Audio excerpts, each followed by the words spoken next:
¿Existe la filosofía latinoamericana? Un pensamiento periférico es un pensamiento situado.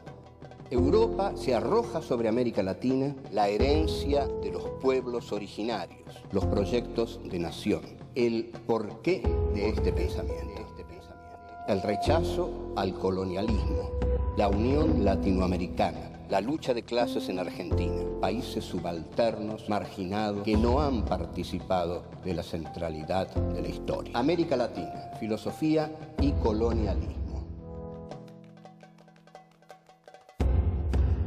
Encuentro 7. José Carlos Mariátegui. Regionalismo y centralismo. 1. Pensamiento y militancia. 2. 7 ensayos de interpretación de la realidad peruana. 3. El proceso de liberación de las colonias. 4. La cuestión agraria.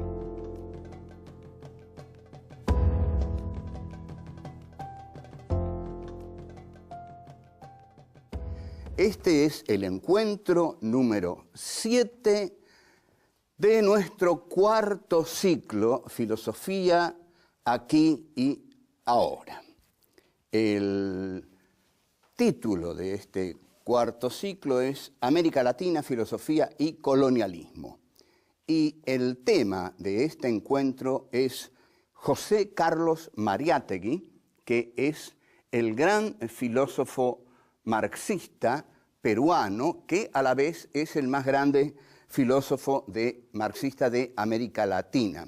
Lo cual les voy a decir en una tremenda agresión a los filósofos marxistas de América Latina, que no se necesita un mérito muy extraordinario para hacerlo, porque en general no han hecho más que repetir las fórmulas más elementales del padre del llamado socialismo científico, es decir, de Karl Marx. Pero, en cambio, José Carlos Mariátegui fue mucho más allá. José Carlos Mariátegui hizo la actitud esencial de un intelectual. ¿Cuál es la actitud esencial de un intelectual? Crear. Si un intelectual es marxista, no tiene que tomar la letra del marxismo como un dogma. Eso lo puede hacer el cura de alguna parroquia que está leyendo la Biblia y bueno, y ahí está la palabra divina a la cual él se va a someter. Pero un intelectual no se somete nunca, porque si no, no es un intelectual. Un intelectual vive en estado de creatividad, y esto es lo que José Carlos Mariátegui hizo frente al marxismo. El libro en el cual se condensa todo este saber, toda esta osadía intelectual de José Carlos Mariátegui es un libro célebre, que todos los marxistas de América Latina han leído, pero no han tomado su ejemplo. El libro es 7 ensayos de interpretación de la realidad peruana y es de 1928. O sea, ahí Mariátegui consolida su obra más importante. Mariátegui fue un hombre de un pensamiento vigoroso, pero de una salud endeble, ¿no? Es un caso típico y atípico, digamos. Podríamos decir que Nietzsche fue un tipo así, ¿no? De un pensamiento vigoroso y una salud endeble. Mariátegui tiene, desde muy niño, tiene problemas muy graves. Tiene un problema en la pierna que le causa lo que causan este tipo de problemas, una disminución frente a la mirada del otro. La mirada del otro es la que te hace en realidad un rengo, porque objetivamente es cierto, uno puede carecer de una pierna, pero carece de una pierna porque los otros lo miran. Esta es realmente la tragedia. Los otros lo miran y el que carece de un miembro a la vista se da cuenta que lo primero que el otro ve en él es lo que él no tiene. Es decir, en el caso de Mariátegui, una pierna. Como todo intelectual marxista, José Carlos Mariátegui es un intelectual comprometido, es decir, es un intelectual que publica sus ideas por medio de la prensa. En realidad, si ustedes quieren conocer mi opinión, yo creo que así debe ser. Que un intelectual no se puede andar escondiendo en ninguna torre de marfil, que no se puede estar escondiendo en una institución como la universidad, por ejemplo, sino que realmente tiene que dar su palabra, tiene que dar su opinión, porque para algo ha tenido estudios avanzados. Cuando se tienen estudios avanzados, hay una comprensión que suele ser más profunda y más organizativa de la realidad, que esto es lo que hace Mariátegui. Ahora, esto tiene sus riesgos, el riesgo frecuente que tienen los intelectuales es el de ser considerados ideólogos por el poder. Y para el poder, el ideólogo es muchas veces el causante de todo, porque es el que pone, y estas son las palabras del poder, la semilla de la insurrección o de la subversión en la cabeza de la gente. Por eso a Mariátegui, el presidente Leguía, tenía dos caminos: o lo mataba o lo mandaba a Europa. Como no podía matarlo, dada la coyuntura política y la importancia que había tomado Mariátegui, lo manda a Europa. Es decir, se puede interpretar esto como un exilio o como una, digamos, expulsión del país. Mariátegui se va a Europa y aprovecha mucho este viaje porque realmente Europa seguía siendo en ese momento el centro de la actividad intelectual. Participa de un congreso socialista, de muchos congresos socialistas, y conoce a personalidades excepcionales como Togliatti, que va a ser el jefe del Partido Comunista, y nada menos que Antonio Gramsci. O sea, Mariátegui encuentra las fuentes importantes de pensadores a los cuales él no solo admiraba, sino que tenía mucho para aprender de ellos. Vuelvo.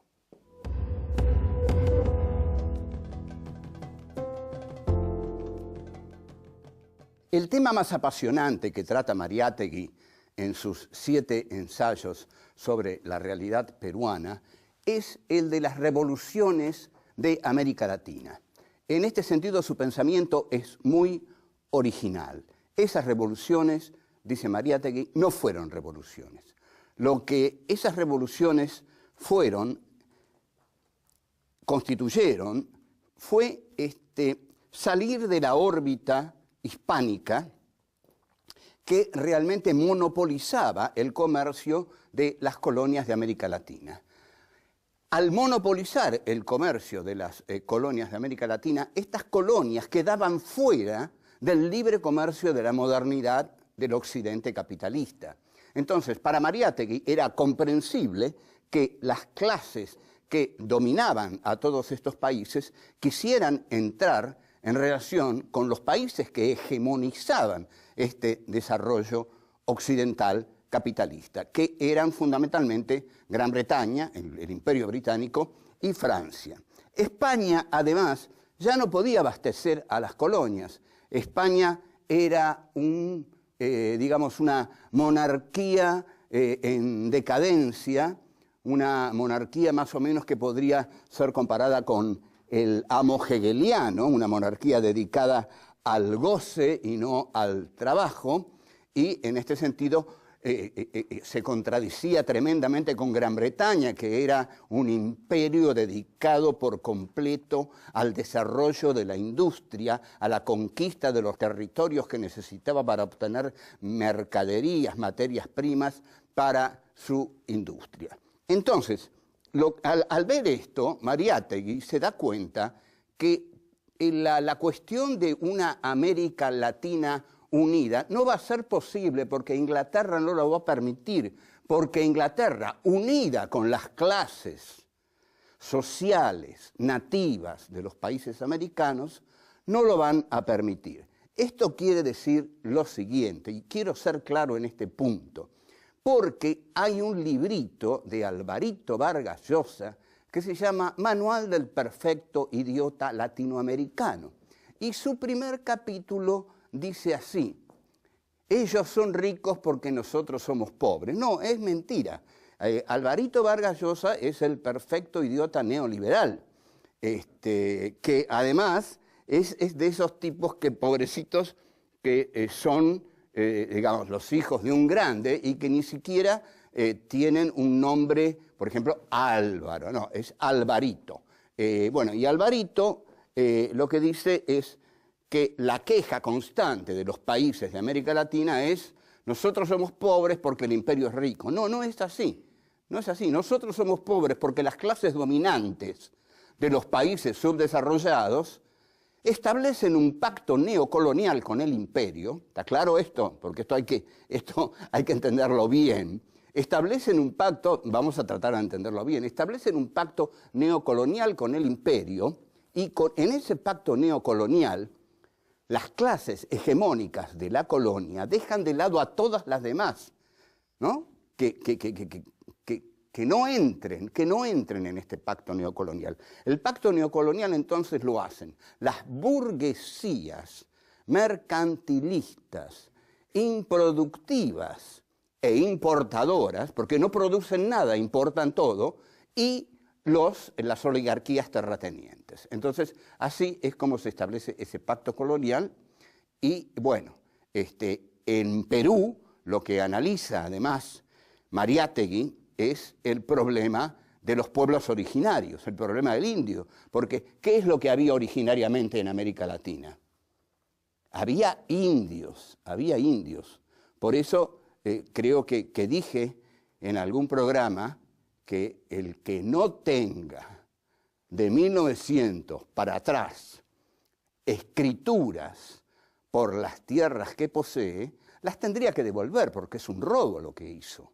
Es decir, las tierras se conseguían aquí del siguiente modo: montaban a un tipo, le decían montá caballo y galopá hasta donde revientes el caballo. El tipo iba hasta donde reventaba el caballo y hasta ahí la tierra era suya. Así se conquistó la tierra en el siglo XIX. Ahora bien, por supuesto esas tierras se las robaron a los pueblos originarios, los cuales fueron aniquilados en todos lados. Es decir, se los mató aquí, se los mató en Estados Unidos. Lo que ocurre es que aquí se los mató para crear el latifundio, se los mató para repartir la tierra entre muy pocas familias. Sabemos lo que fue la llamada conquista del desierto de Roca. Fue una empresa para lograr el latifundio. Mariátegui, cuando analiza el problema de los pueblos originarios, marca esto: los pueblos originarios fueron saqueados, se les quitó sus tierras. Y bueno, siguió adelante y nosotros vamos a seguir adelante con él. Vuelvo.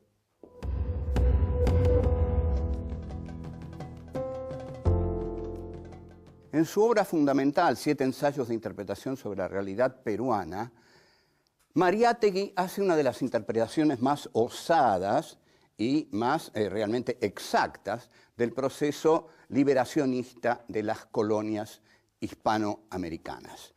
Este proceso no fue una revolución para Mariátegui, sino que fue el cambio de la sumisión hacia el monopolio español que ahogaba las economías de América Latina al condenarlas a trabajar únicamente con Cádiz, digamos, con el imperio español, que era un imperio totalmente decadente. Si nosotros nos fijamos en la figura del amo y el esclavo de Hegel, España sería el amo que vive del goce, mientras que, bueno, el esclavo trabaja. España, por otra parte, ya no podía abastecer a las colonias porque no tenía ese poder de hacerlo, mientras que desde las colonias lo que están viendo es que hay un imperio, que es el imperio británico, que es el que lleva la delantera en eso que llaman el tren de la historia, al cual hay que subirse o si no uno se queda atrás. Entonces, Mariátegui dice que, bueno, que está bien, que se ha liberado América Latina del imperio español monárquico decadente y que ahora América Latina se va a integrar a través de un intercambio cultural y económico al Imperio Británico y a Francia, pero fundamentalmente al Imperio Británico. Mariátegui no deja de ver las cosas que han quedado en el camino, las derrotas que ha implicado todo este proceso, y una de las derrotas más grandes es la del indio. La del indio es una de las derrotas más grandes en toda América Latina. Había un programa liberal para no dejar, en Perú, para no dejar totalmente de lado el problema de los indios, como ocurre en la Argentina, que hubo directamente una actitud de exterminio. Ahora, lo que ocurre en Perú es lo que ocurrió en Argentina. No hay una nueva clase dirigente, no hay una burguesía democrática y revolucionaria. En este sentido, entonces, es que el país queda en manos, atención, ¿qué sería una burguesía democrática y revolucionaria? Sería una burguesía que quiere hacer una revolución porque quiere producir lo que el país produce, porque es una burguesía de la producción, una burguesía industrial. Pero la burguesía de los países coloniales es una burguesía meramente intermediaria. Trae las mercancías británicas y las introduce en el país, arruinando las industrias del país. Entonces, esta burguesía está aliada a la aristocracia latifundista. Entonces, entre el latifundismo y esta burguesía poderosa, muy fuerte, enriquecida sencillamente por el tráfico de mercancías, hay un poder centralizado y el problema del indio, dice Mariátegui, debió tener una solución social, pero nunca tuvo una solución social el problema del indio, tuvo otro tipo de soluciones. Y eso que el indio en Perú tiene un peso que no tuvo, que nosotros desconocemos por completo. Lo que propone Mariátegui es que si los pueblos originarios tienen que tener una solución social, deben ser ellos los que encaren sus propios problemas, deben formar congresos indígenas, congresos indígenas, algo que aquí fue inimaginable. ¿Qué implican los congresos indígenas? Un congreso siempre implica una centralización. Una centralización es una comunicación entre los grupos de distintas regiones que se reúnen en un congreso para discutir los problemas de cada uno de esos grupos. Justamente un congreso es el diálogo entre los distintos grupos de pueblos originarios que se reúnen para, bueno, decir, está pasando esto, está pasando aquello, y hay 4 millones de personas ahí, pero no, 4 millones de personas, digamos, el número es muy difícil que se transforme en fuerza si no hay una ideología profunda de unificación. Porque, ¿qué es lo que quiero decir con esto? Que puede haber una fuerza social, puede haber una fuerza política que tenga 40 millones de personas. Pero si estas 40 millones de personas no están unidas por una ideología que realmente las contenga, les dé un objetivo y haga de ese número una fuerza, ahí es cuando el número deviene fuerza. Y bueno, pensemos en esto, ¿no? En este concepto de cómo el número se transforma en fuerza cuando se fijan objetivos comunes para todos. Vuelvo.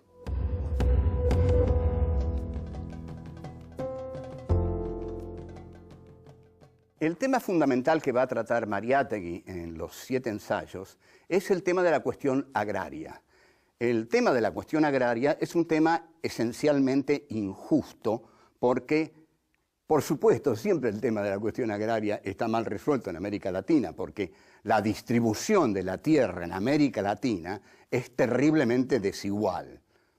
Entonces, el régimen feudal, que se caracteriza justamente por una centralización de la tierra en la figura del señor feudal, debió ser reemplazado por las revoluciones latinoamericanas. Pero no fue reemplazado. Las tierras siguieron teniendo un carácter centralizado en pocas familias. En el Perú, dice Mariátegui, no hemos tenido en 100 años una clase burguesa. Una clase burguesa sería una clase realmente revolucionaria, productiva y que negociara para vender sus productos en el mercado externo y no importar los productos de la metrópoli. Ahora, esta falta de igualdad en el tratamiento de la tierra es una de las grandes trabas del desarrollo. Por supuesto también, porque si la tierra pertenece a 10, 15 familias, la tierra no va a ser trabajada. Es decir, la van a trabajar los peones que están a sueldo de esas familias, pero el peón no trabaja la tierra del mismo modo cuando la trabaja para el patrón por 30 pesos que cuando la trabaja para sí mismo y para su familia y para mantener su hogar. Mariátegui, por supuesto, esto es notable, ¿a qué apela? ¿Qué es lo que puede solucionar esto? Una intervención del Estado, pero de un Estado revolucionario que haga una reforma agraria. Esto no ocurrió nunca, lo intentó Artigas, pero no sucedió nunca en América Latina. La oligarquía de América Latina nunca perdió la posesión abundante y extensa de sus tierras. No hubo un Estado intervencionista que interviniera en la, distribución de la tierra y dijera, no señores, esto no puede ser. Usted no puede tener 800.000 hectáreas y su vecino 3 hectáreas. Entonces, hay una intervención ahí del Estado que hace una política nacionalista. ¿Por qué una política nacionalista? Porque es una política para la nación y es una política entonces para todos. Si es una política para todos, entonces el Estado dice, mire, señor, usted que tiene 800.000 hectáreas se va a conformar con 100.000. Y hay 700.000 hectáreas que nosotros vamos a repartir entre los pueblos originarios y los campesinos. Imagínense ustedes si se hace esto, es la revolución, la subversión pura, el atentado a Dios, a las causas más puras de una nación, que son, ¿cuáles son? Las que justifiquen siempre que los poderosos tengan la tierra de la que se apoderaron en algún momento. Bueno, vamos a tratar aquí de ir sintetizando el pensamiento de Mariátegui. Hay, en efecto, una línea de pensamiento marxista en Mariátegui mezclada con un nacionalismo. Este nacionalismo implica el interés que tiene Mariátegui por el Perú. Mariátegui no es un teórico peruano que se pone a filosofar sobre el marxismo. Tampoco es un teórico que aplica el marxismo al Perú, como si el marxismo fuera una teoría acabada en sí misma que pudiera ser aplicada a todos los países del planeta igualmente. Lo que hace Mariátegui y lo que lo aleja de la tradición marxista latinoamericana y especialmente argentina, que es muy seguidista del pensamiento de Marx, es que Mariátegui realmente recrea el marxismo porque es un nacionalista convencido, cosa que no fueron los marxistas argentinos, que no fueron nacionalistas, y que se encontraron con serios problemas para hacerlo, con Irigoyen, con el peronismo, al cual abominaron justamente por ser un movimiento nacional, popular, populista. En cambio, Mariátegui cree firmemente en su nacionalismo y cree que en la unión del nacionalismo y el marxismo va a surgir un pensamiento original para su patria, el Perú. Entonces, ¿cuáles serían nuestras conclusiones fundamentales sobre Mariátegui? Mariátegui es el gran teórico marxista de América Latina. Su ensayo fundamental es 7 ensayos sobre la realidad peruana. Lo que Mariátegui incorpora al marxismo es un genuino nacionalismo peruano que, en lugar de someter a Perú a la teoría marxista, utiliza la teoría marxista para comprender al Perú. Es decir, hay una unidad entre nacionalismo y marxismo que en la Argentina no se dio nunca, porque el nacionalismo quedó del lado de los movimientos populares y los marxistas nunca fueron nacionalistas y confundieron al nacionalismo con el fascismo. Mariátegui no, de ningún modo. Entiende que el nacionalismo es la comprensión de los pueblos originarios, es la comprensión de la necesidad de una reforma agraria, es la comprensión de la crítica al latifundismo, es la comprensión de la crítica a la revolución inconclusa que no se hizo contra España, y ahí Mariátegui entonces es donde toma su originalidad. La originalidad de Mariátegui entonces, y con esto resumo, es que es un pensador marxista que une al marxismo con el problema profundo de la nación a la cual él quiere comprender. Bueno, chao, fue todo. Los pueblos originarios fueron saqueados, se les quitó sus tierras.